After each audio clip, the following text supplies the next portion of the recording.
Welcome to Telugu film forum. Naga Chaitanya Sai Pallavi జెండాగా నటించిన Thandel movie February 7న రిలీజ్ అవబోతుంది. ఇప్పటికే ఈ సినిమాపై భారీగా అంచనాలు నెలకొన్నాయి. తాజాగా విడుదలైన ట్రైలర్ సినిమాపై మరింత ఆసక్తిని పెంచింది. నాగ చైతన్య ఈ సినిమాలో రాజు అనే చేపల వేటగాడిగా కనిపించబోతున్నారు. నిజమైన చేపల వేటగాడిగా లుక్ కోసం నాగ చైతన్య పూర్తిగా మారిపోయాడు. సాయి పల్లవి బుజ్జితల్లి పాత్రలో తన సహజమైన నటనతో మెప్పిస్తున్నారు. ట్రైలర్ చూస్తే ఇద్దరి మధ్య ఉన్న ప్రేమ బంధం మనసుకు హత్తుకునేలా కనిపిస్తుంది. కానీ కథలో పెద్ద ట్విస్ట్ వస్తుంది.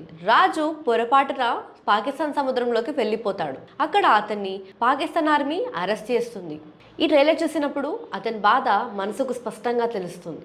నేను నా సముద్రం కోసం పోరాడతా అంటూ చెప్పే డైలాగ్ మనసుకు హత్తుకునేలా ఉంటుంది. దేశం పట్ల ప్రేమ చూపించే సీన్స్, రాజు తల్లికి కలిగే బాధ, బుజ్జితల్లి గుండెలోని బాధ, ఇవన్నీ మనకు ట్రైలర్లో చాలా బలంగా కనిపిస్తున్నాయి. దేశానికి సేవ చేసే వాళ్ళే కాకుండా దేశం కోసం బాధపడే వాళ్ళు దేశభక్తులే అనే ఈ డైలాగ్ ఒక రేంజ్లో ఉంది. డైరెక్టర్ చందు మొండేటి ఈ సినిమాని అత్యంత రియలిస్టిక్గా తెరకెక్కించారు. శ్యామ్ దత్ సినిమాటోగ్రఫీ సముద్రపు అందాలనే కాకుండా కథలోని భావాలను కూడా చాలా అందంగా చూపించారు. దేవిశ్రీ ప్రసాద్ బ్యాక్గ్రౌండ్ మ్యూజిక్ ట్రైలర్కి మరింత ఉత్సాహాన్ని కలిగించింది. ఈ సినిమా కేవలం ఓ లవ్ స్టోరీ, యాక్షన్ మూవీ కాదు. సాధారణమైన చేపల వేటగాడి జీవితంలో జరిగిన పెద్ద పోరాటం. మీకు ఈ ట్రైలర్ చూశాక సినిమాపై మరింత ఆసక్తి పెరిగిందా?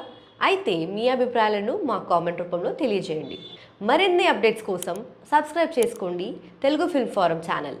Thank you for watching. Bye bye.